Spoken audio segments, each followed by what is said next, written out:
E aí pessoal, tudo certo? Tô aqui em Diamantina ainda e vou aproveitar que eu tô numas ruelas aqui, as ruas menores, que é bem característico aqui, e da arquitetura também. Vou fazer o vídeo aqui pra vocês falando um pouco e pra vocês verem aí também que legal. Como eu disse no outro vídeo, morei aqui 3 anos e pouco e enfim, foi um período muito interessante aí da minha vida e eu também estudei aqui, né, na Universidade Federal, fiz exatas, apesar de depois ter seguido na composição e nas ciências humanas, mais, né, digamos assim, no sentido da filosofia, enfim, né, da literatura, né, ter escrito mais e tal, mas também partilhei das exatas, que foi muito importante para a minha formação, né, no geral, até dentro da filosofia, porque na filosofia a gente tem filosofia da ciência, filosofia da matemática, inclusive eu tenho estudado novamente, tenho voltado a estudar mais isso, e também a área de filosofia e matemática e música, né? Tem me interessado bastante. Olha que legal a arquitetura. Isso aqui é bem típico daqui, ó. E enfim, então foi um período muito interessante e também muito musical, porque Diamantina é uma cidade muito musical, né? Então o tempo inteiro eventos, inclusive a gente vai passar num local ali que vai ter o que eles chamam de vesperata aqui. Ó, o bequinho aqui, ó. Legal. E aí, é uma cidade que tem muito evento, muitas coisas culturais. Então, aí para quem é da música, da poesia, da literatura, etc., também é um lugar bem inspirador nesse sentido aí, né? E vou aproveitar o início do vídeo aqui. Nesse vídeo eu vou falar um pouco sobre a questão da influência do ambiente em si, mas também eu vou falar um pouco aí de como se deu esse processo meio criativo aqui da literatura e tal. Mas antes disso, eu queria aproveitar só para convidar vocês para o mini curso que eu farei neste mês sobre filosofia da música em Wagner, Nietzsche e Schopenhauer, a convite de um professor da UFRJ, que também tem um vínculo com algumas universidades em Santos. Então é um programa maior, na verdade, e ele me convidou para ministrar então esses cursos aí. E serão 2 dias, serão dia 19 e 26 deste mês agora, 2 segundas-feiras. Então será online naturalmente, mas quem não conseguir assistir ao vivo pode depois pegar a gravação. Vai ser bem interessante, porque alguns dos temas eu já falei aqui no canal, mas vou expandir. Também falei bastante disso, mais ainda, né, no meu canal de filosofia da música, que é o Reflexões Musicais Estéticas. E aqui também eu já comentei algumas coisas, inclusive Nietzsche sempre cito, né, o Wagner tem aí, inclusive vários reels meus aí sobre Wagner. Reels não, né? Reels no Instagram, é shorts do YouTube. E Schopenhauer também, né? Já fiz aí toda a série de vídeos sobre o próprio Schopenhauer, certo? Então, nesse sentido, vai ser bem interessante que eu vou expandir alguns temas lá que eu tratei aqui. Então, para quem quiser inteirar nisso aí, né, e saber mais sobre esses caras, esses filósofos, e sobre estética, filosofia da música, e também lá eu vou ter que falar em geral da filosofia deles. Então não vai ser só sobre filosofia da música, apesar do título ser isso. Por exemplo, para explicar a filosofia da música de Schopenhauer, eu tenho que explicar a filosofia de Schopenhauer, pelo menos assim, o básico, né? Então, a partir disso, eu entro na filosofia da música, daí em diante. Então, todo mundo que tiver aí algum... enfim, queira aprofundar nesses temas e tal, né? Não é um curso só para músicos, tá? Pelo contrário, a maioria da galera que vai ir lá provavelmente é pessoa da filosofia e tudo mais, e de outras áreas. Então vai ser bem abrangente assim, mas claro, também músicos, artistas, etc. vão gostar bastante, né? E no mais é isso, pessoal. Então vai ser esses dias que eu falei, 19, 26, e também eu vou deixar na descrição o link para vocês entrarem lá, se inscreverem e tal. Tem uma taxa também, eu acho, que é paga, mas não é nada muito caro não. Beleza, pessoal?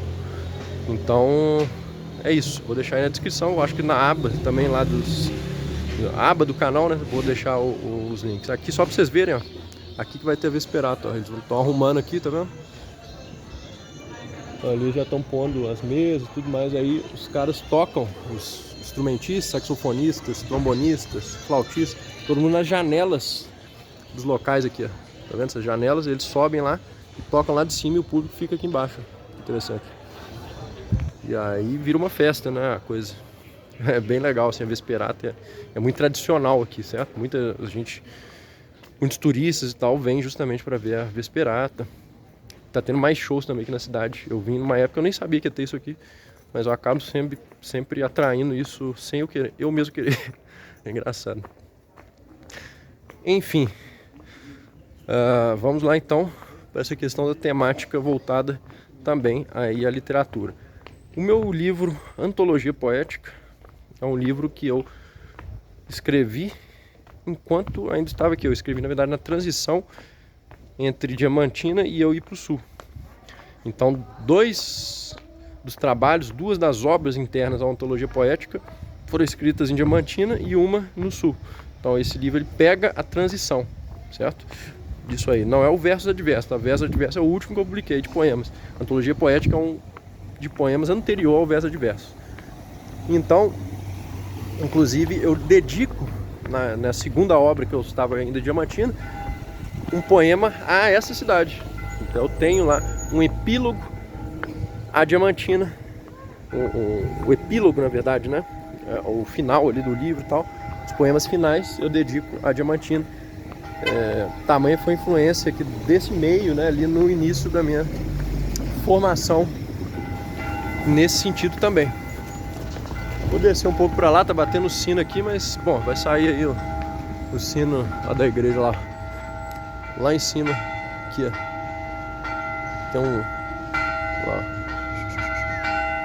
Tem um sino ali. E foi muito interessante porque eu já falei no outro vídeo, né, sobre a questão da influência do local, né, nesse processo. Mas uma das coisas interessantes também foi justamente que eu estava em outras atividades no momento, por exemplo, nas exatas, né, e na música, mas mesmo assim a poesia e a filosofia elas vieram de um modo muito denso. E eu acho que foi um pouco quase como, não uma escapatória, vamos dizer assim, mas como um balanço entre a coisa das exatas, sabe? Que eu percebia muito, quem já fez exatas aí deve saber também, eu percebia muito aquela maneira muito rigorosa ali de se interpretar as coisas, não só em termos de interpretação, mas eu digo uma questão de curso mesmo, né? Eu sempre quis saber muito o porquê das coisas. Então, não era exatamente o que se tinha na universidade de exatas, no curso de exatas. É que basicamente os professores chegam e te dão os exercícios ali, você chega em casa, faz as contas e deu. É isso aí, né? Mas você não aprende realmente o porquê daquilo ali. Não que você tenha realmente que fazer isso, é uma coisa minha, né? Eu tenho mais interesse em aprender isso do que ficar fazendo cálculo, por exemplo.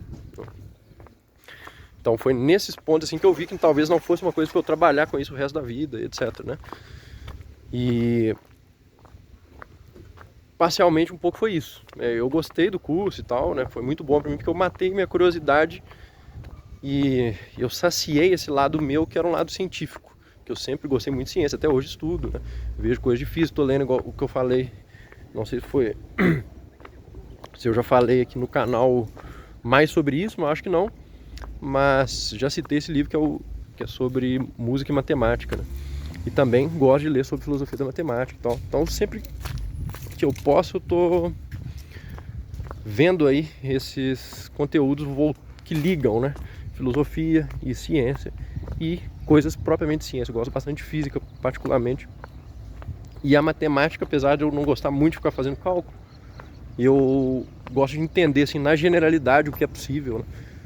Então sempre quando eu posso eu tô também lendo algumas coisas sobre assim. E eu vejo muito próximo tanto da música quanto da filosofia, a matemática, né? O Platão escreveu na porta da sua academia, ou seja, da sua escola, o seguinte: quem não for geômetra, que não entre, né? Ou seja, só entra quem for geômetra, ou só entra quem for matemático. Ou seja, desde sempre a filosofia ela tem um caráter voltado também à questão da matemática, certo? Isso foi se desvinculando ao longo do tempo e tal, mas é possível ainda perceber muito isso, né? E a música principalmente, né? A música está muito próxima da matemática, apesar das pessoas não conceberem isso no geral, mas está muito próximo, né? Então quem estuda composição, coisas mais densas assim da música, percebe de um modo mais claro, né? Como a música ela é proporção, basicamente. Então não tem como você pensar numa forma musical e tudo mais sem as proporções, que no fundo são matemáticas. E também tem o lado físico, certo? Que o som tem a ver justamente com a frequência, que tem a ver com vibração, que tem a ver com acústica e tudo isso, certo? Então é física e matemática nesse aspecto também. Claro que quando ele entra no ser humano, vamos dizer assim, já passa a ser uma questão fisiológica. Mas a gente tem também o que? Uma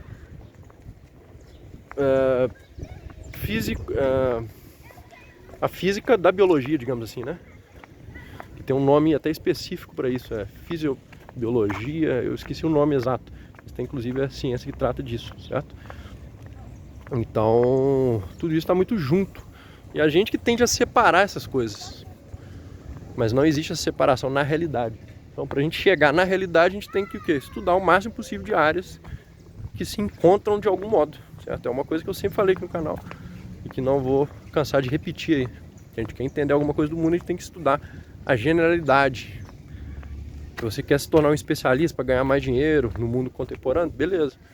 Mas mesmo especialista, ele não entende muito do assunto se ele não tiver ouvindo em quantas áreas, certo? Ó, aqui tem uma visão boa. Subir uma escadinha aqui. Olha que legal ali. Ali inclusive tem uma sala de ensaio da orquestra daqui da cidade, né? Nessa praça aqui. O maestro, eu já tive umas aulas com ele na época, uns mais de 10 anos atrás, né? Que é o Reginaldo. Ele ainda está regendo aqui a orquestra da cidade. E na época eu fiz umas aulas com ele de composição, arranjo, eu acho. E também eu já toquei violoncelo na orquestra que ele regia na época. Então era bem legal que eu fazia piano no conservatório, eu já compunha, já tocava mais tempo, mas quando eu cheguei aqui na cidade para fazer exatos, eu também fui ao conservatório. E aí eu fazia no conservatório piano e violoncelo, tocava baixo, bateria na noite, que aqui tem muitas festas de república e tal, né, e eventos no geral na cidade, então eu tocava na noite, e de dia eu estudava exatas, né, e nos tempos livres eu lia filosofia, literatura, né, então era assim, arte, ciência e filosofia e literatura, né? Tudo junto, né? tudo simultâneo realmente, assim.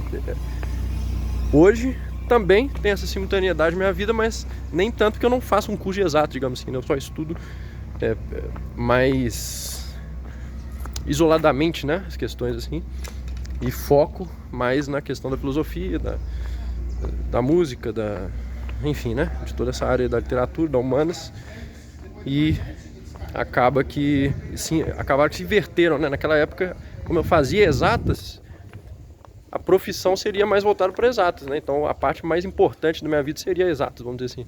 Depois tudo isso se inverteu, né? Ela se tornou o que era amador, vamos dizer assim, e as artes e a filosofia, a literatura, etc. vieram como o principal, né? Então houve essa inversão aí, é muito interessante viverem isso, assim. Vou entrar aqui nessas ruazinhas aqui que são bem legais, olha só.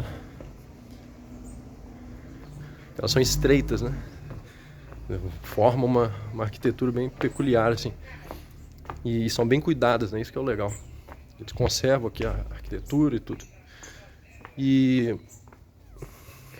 enfim, né? Eu tô falando muita coisa nesse vídeo aí. Mais a minha vida também, até pra vocês... porque eu quase não falo também, né? Sobre a minha vida e tal. E talvez alguém se identifique aí com essas coisas também. E... é isso, né? E aí voltando pro assunto do início ali, que tem a ver com o livro também. Eu acredito que foi justamente esse ponto de virada, assim, onde o efeito do curso de exatas sobre mim me impulsionou, por outro lado, a ter esta necessidade, vamos dizer assim, de fazer algo contrário. Ou não contrário, porque, como eu estou dizendo aqui, tem todos esses pontos de ligação, mas que não era algo acadêmico, entende? Então a filosofia e a poesia nessa época surgem muito como algo que estava balanceando com a exata, com aquele rigor das exatas, né? Então talvez se não fosse isso também, eu não teria aprofundado tanto, né, nessa época dentro da poesia, por exemplo. Foi a época que eu mais escrevi poemas, né? E isso é muito irônico até, né? Na época que eu estudei mais matemática e física, era a época que eu escrevi mais poema. Parece uma coisa meio bizarra, mas eu encaro por esse lado, assim. Eu não sei se vocês já passaram por algo assim na vida, ou seja, algo que tem a ver com isso, com essa dualidade, onde você tem uma coisa, mas ao mesmo tempo você precisa balancear com outra, para você sentir a completude. Porque senão eu me sentia vazio, isso que eu lembro. Sabe, se eu tivesse ficado só na matemática ali, só naquela coisa muito, não apenas rigorosa, mas num tipo de ensino talvez que não me desse o que eu queria, né? Que era mais essa coisa essencial das coisas, eu teria me sentindo mais vazio, assim, né? Eu acho que essa complementação da filosofia e da poesia, elas ajudam nisso, ou seja, nesse cerne das coisas, né? Você capta muito do cerne das coisas através da filosofia e da poesia. Então, até mais às vezes da poesia, né? Tem alguns filósofos que dizem justamente que a poesia vem antes da filosofia, né? O Hölderlin expõe isso no Eremita na Grécia. Aliás, Hyperion, né? O título é Hyperion, o subtítulo O Eremita na Grécia, que é um dos meus livros preferidos, assim. Que eu acredito, inclusive, que o Nietzsche parcialmente se inspirou até nele, porque tem uns trechos, assim, que parecem com Zaratustra, né? Ou seja, o Nietzsche com certeza leu Hölderlin, que é um poeta alemão, e depois, tendo bebido naquela fonte, ele escreve Zaratustra. Claro, não estou falando que ele fez uma cópia, né? Mas que quando você lê o Hyperion, você vê algumas semelhanças, assim, até no tipo de escrita. Porque é uma escrita que une uma questão aforismática com uma questão também da quebra de parágrafos, que era mais rara na época, né? Você tem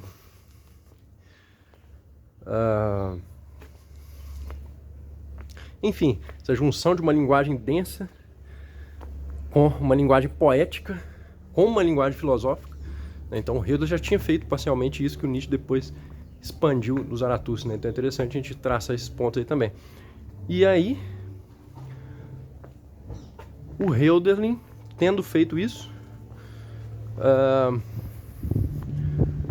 influenciado todos esses caras, né? Ele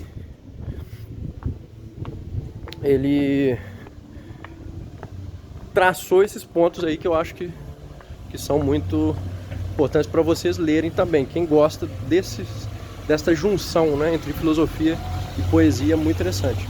E então, já tinha no Hölderlin parcialmente essa tese que eu tinha falado antes, certo? De que a poesia ela vem antes da filosofia.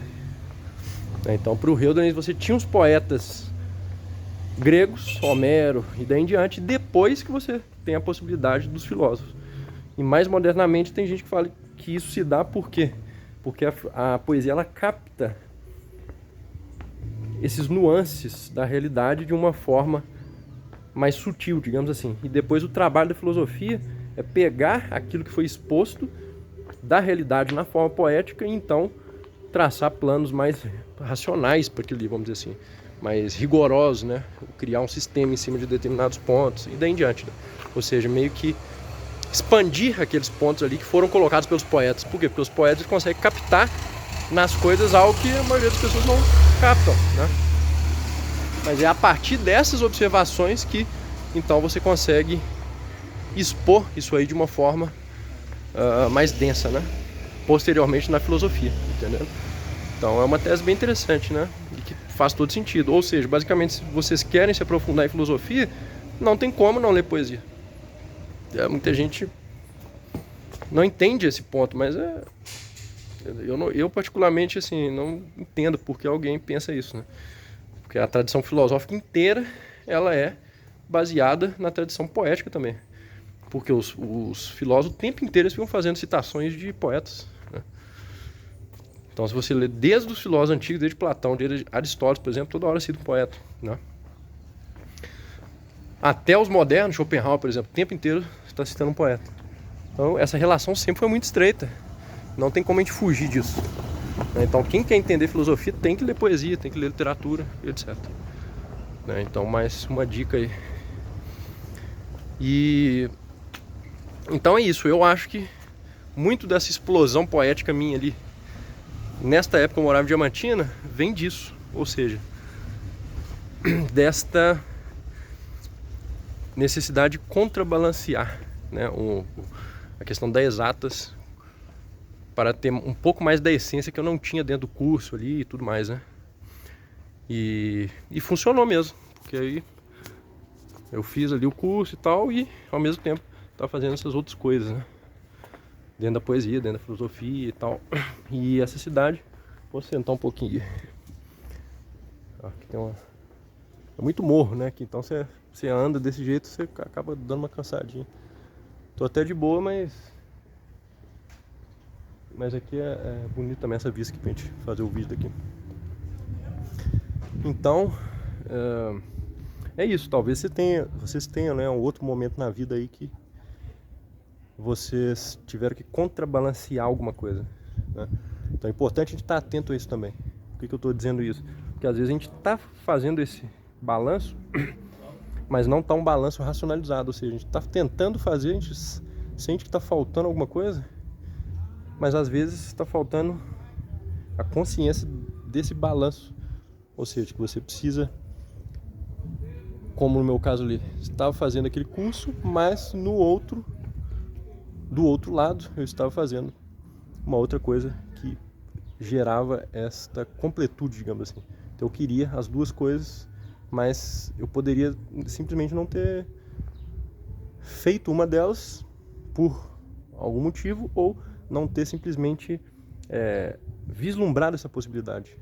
Ou seja, eu me sentiria mal, me sentiria vazio, digamos assim, mas não saberia o porquê. Então acho que muitas pessoas passam por isso, né? Elas sentem um vazio, mas não sabem o porquê exatamente. Eu acho que a gente ter a consciência disso, que a gente precisa balancear muitas das coisas, ajuda nisso.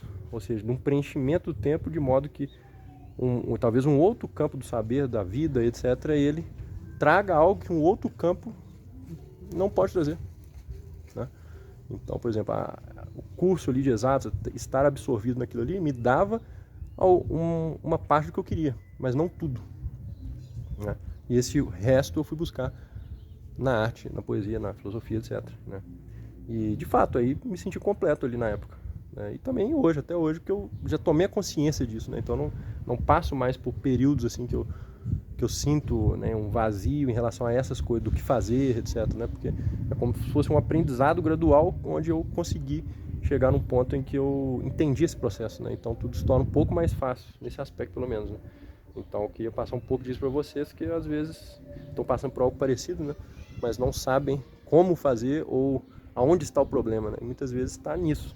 Não é que você tem que ir para outra coisa, mudar a vida completamente, mas às vezes você tem que simplesmente conseguir colocar dentro ali do seu hábito, do seu dia a dia, uma outra coisa que faça um balanço, né? E não deixe um lado só tomar tudo e inclusive te escravizar, né? Porque a gente tem que pensar quase como se fosse o mercado, né? Ou seja, se uma empresa só comprar tudo, ou se o Estado tomar tudo, um Estado monopolista, né, você só tem aquela possibilidade ali. Então tudo fica mais caro, né? Tudo fica inflacionado, tudo fica... você tem um produto pior, né? Porque você só tem uma pessoa para te oferecer aquilo ali, então ela não precisa fazer o melhor possível, né? Agora, quando você consegue balancear, ter uma competição ali dentro, isso ajuda em todos os aspectos. E no caso aí justamente da nossa vida é assim também. Ou seja, a gente precisa dessa competição entre as partes da vida para a vida se equilibrar, né? Senão ela simplesmente pode ter aí um vácuo de poder, né? Um vácuo de coisa aí, da onde que vem esse sentimento de incompletude ou de vazio, né? Beleza, pessoal? Então, por hoje é isso, para não ficar muito longo aí, até porque meu celular também não vai aguentar muito. E fiquem aí com essa visão de Diamantina, quando puderem, dar um pulo aí também, né? E quem também se interessar aí pelo livro e tal, o Antologia Poética, onde eu escrevo muito baseado nas coisas que eu tive aqui, nas inspirações que já vieram também do meio, né, da natureza daqui e tal. Está na descrição aí o livro. Beleza, pessoal? Grande abraço, até mais.